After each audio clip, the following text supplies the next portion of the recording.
Thanks for joining this short project management big mistake session. So, can you share a project management mistake that you have personally made and what you have learned from that? Well, you say short, and that'll be your first mistake, because if anybody knows me, I'm not short in my verbiage. But fortunately for this session, I will be short. And you know why? Because I reviewed 22 years of my project management experience, and I actually found I made no mistakes. It was amazing. Wow, that's good. Okay, right, this is the shortest call. How do I take on end? Anybody who says I made a mistake, well, as Donald Trump rightly says, great man, it would be fake news to think I made a mistake.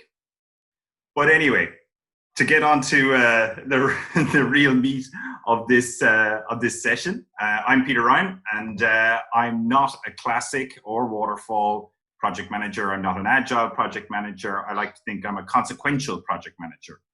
And what do we mean by consequential or consequences? Well, quite simply, consequences are a result of our actions, and hopefully they're positive. The question for us as PMs are, what are the right and wrong actions that can be taken? And let me tell you about a wrong action, and maybe some right ones, Good. that I took. And my Gimme. Bring it on. Yeah. Well, firstly, let me take you back to the beginning and how I started out as a project manager. I started out like many project managers. I wanted to be one, so I studied, I got certified. I went off and got some good practice at it. I worked in a leading telecoms company that invests a lot in project management and methodologies, including the PMI, big proponent of that. And they had a tagline, quality. Quality means the world to us. So they were all about building things perfectly to specification. And in project management world, to specification, oftentimes you think of the triple constraint, scope, schedule, and cost. That was our measure of success. That was our marching orders as project managers. Get those specific, quantifiable project managers right, and you are a success. Yeah. To hell with what the customer says, you delivered it in the box. Yeah, on time and within cost, yeah. Yeah. But does the customer use it? Anyway, I go on a bit here, as you find I will. It wasn't, though, until I left that job that I really became a project manager. So I'd been 12 years a project manager, or 10 years at that point. And I'd learned a lot. I'd learned the book. I'd learned the best practices and all that. But I didn't really learn it until I did quite an interesting project for a large mining company in the northwest of Australia. I had moved out of that telecoms company, and I moved to a consulting company, and they sent me to the outback to work on a major rail project there, where we were trying to make the train drivers more efficient at what they were doing. The train drivers used to use paper and pen to log issues on the train or report where they were going and things like that. And then that paper was transferred perhaps somewhere to a computer eventually. But it wasn't fast enough, it wasn't efficient enough, it wasn't smart enough. So we were brought in as a consulting team to go in there and deploy smarter tools and systems in the IT realm. One of the key things that we were pushing, the senior corporate management of that mining company was pushing, was handheld devices. So let's take the paper and pen out of the hand of the driver, give them a handheld device. Sounds sensible. Sounds very, very sensible. The technology exists. It's really straightforward, that concept. Yeah. So we were set off as a project team, given our budget, given our marching orders. And I went in as the project manager and said, right, well, I know how to build a project plan. I know methodology. I know budgets. I know risk registers and all those exciting things. Yeah. I'll just write them all up, and we'll have our triple constraint nailed. But yeah, exactly. But there was a major flaw. There was a flaw. Yeah, I'm not perfect like Donald. There was a flaw. I didn't address the human factor adequately. And I think that's what latest project management techniques talk to us about. I hadn't set aside enough time to really go back and understand what the train drivers really wanted. What were the real requirements on the ground? What would be the challenges and risks on the ground in deploying handheld devices? We had taken the corporate direction, the big budget, the direction that we can build our plans the way we want and implement the solution without adequate consulting. Can I ask a question there, Peter? Yeah, go ahead. Normally, people take the action that you took is when they're brought in and they're told, do this project as soon as possible. So you're not given time to go out in the field and discuss this. Did that happen to you also? Yeah, exactly. Because they're paying, high-priced consultants. I'm worth the money, by the way. But I'm only kidding. But they're paying us consultants, and they're saying, please don't think, just run. We've done the thinking. We've got the idea on a page. You just put it into your project management mumbo jumbo and just get it done. Just deliver it. Less about the people really that it's affecting and the outcome you might be achieving and the value that you're giving. More about, well, we've thought about it as senior management, just go ahead and do it. You're paid too much to think, just do it. So we were basically taken up with that momentum, and I was coming in with that traditional project management idea that I'll just take that down and put it into project management speak.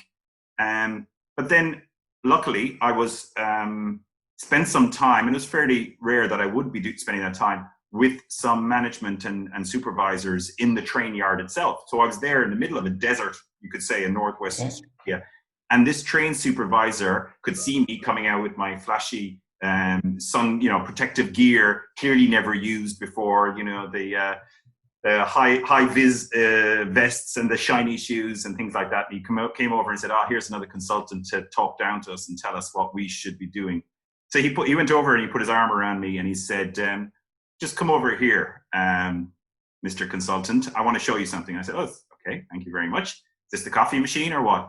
And he said, take a look in this warehouse over here and look in the bottom right-hand corner. And I said, okay, what am I looking at? And he said, well, you see that big pile of dusty boxes? And I said, I do. He said, go down and open a couple of those, why don't you? I said, okay.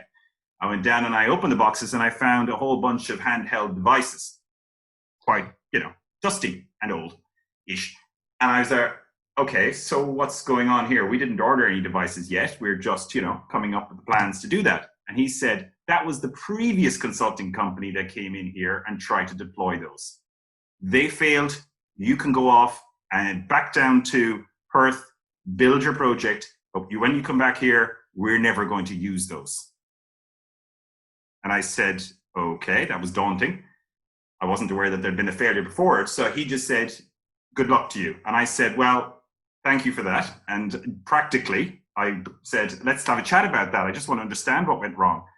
And we had a beer, we had a chat, and he just said, basically, nobody ever asked us. Our management, the consulting company, nobody ever asked us about what we needed, what we wanted, what would be the roadblocks. He said, simply, the devices that were handed to us that day, we knew would not work. And I said, why? He said, our gloves have to be worn in the yard and on the trains for health and safety reasons. They can't work on this device. But we never told them. We allowed them to build, to spend $1 million, $2 million on a whole bunch of handheld devices that were never going to work because they wanted to prove a point to their bosses that they must be listened to. And they were listened to, because at that point I pressed the emergency button on the train virtually. And I said, what can we do to listen to you now? And he said, I'll give you a gift.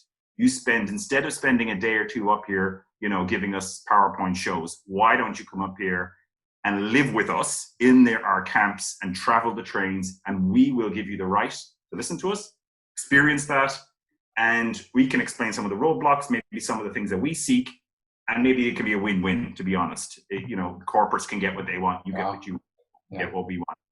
And that's what we did. I had to go back down to Perth and hold back the project for a couple of weeks, also divert some funding towards the people side of project management, change management, and so on. And we got to ride the rails of Northwestern Australia and seeing from the front of the train and the back what it was like to be on the train in the yard doing maintenance. That's great. Don't worry, I didn't have to do any hard work.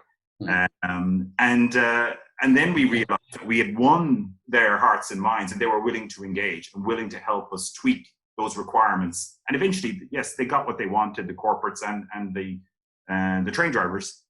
But the key point was, if we'd followed just a process of project management, we would hit the KPIs that the corporates had given us, but we would have missed the outcome. We'd have got an output, a handheld device. It would be just piled on the other boxes. We wanted to get the outcome for the drivers, for the organization.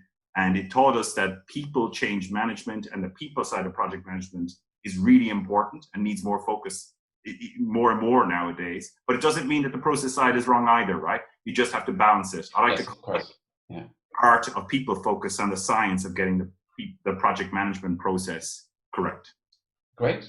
So you were able to get the project back on track. Sorry about that. Oh, Peter. nice one. Yes, Sorry, get it back on track. But it was an embarrassing fatal flaw, I suppose, in one sense, because we should have just maybe pushed back on the stakeholders at the very start, and we lost some weeks. But it stopped it from being a total catastrophe, and it just delayed us a bit at the time. So Well, I've been involved in a similar project like that, where very little time is given at the beginning to go out and do your own checkups and search and talking, because they see it as a waste of time. As you said, no, you have to go. We want deliverables. We want to see developers working. We want something happening. Yeah, exactly. Start building the thing, and we'll see progress because it's in front of us. But yeah, you really have to it's that side of the people side just needs to be really invested in, and they focus on the outcomes. Will whatever thing you build be adopted, or will people just lay claim to success because something was built, not something that was really loved?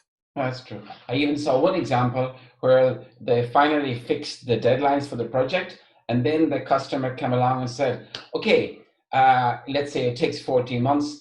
If they deliver it in 12 months, we'll give them a bonus. So I mean, it's like totally they don't care what the output is. They're just focused on those time and cost, and that's it. Yeah.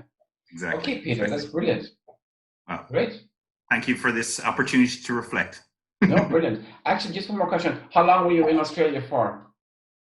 8, 9 years on and off, both in Perth, Western Australia, and in Melbourne. So okay, great. Anybody needs any advice about where to go in Australia, from an Irishman. Very good. Okay, Peter, thanks for sharing. All right. And if you make another mistake in the next year, come back and talk to us. Okay? Exactly. Bye for now. Thanks very much, Frank. Much appreciated. Bye. Have a great day. I will.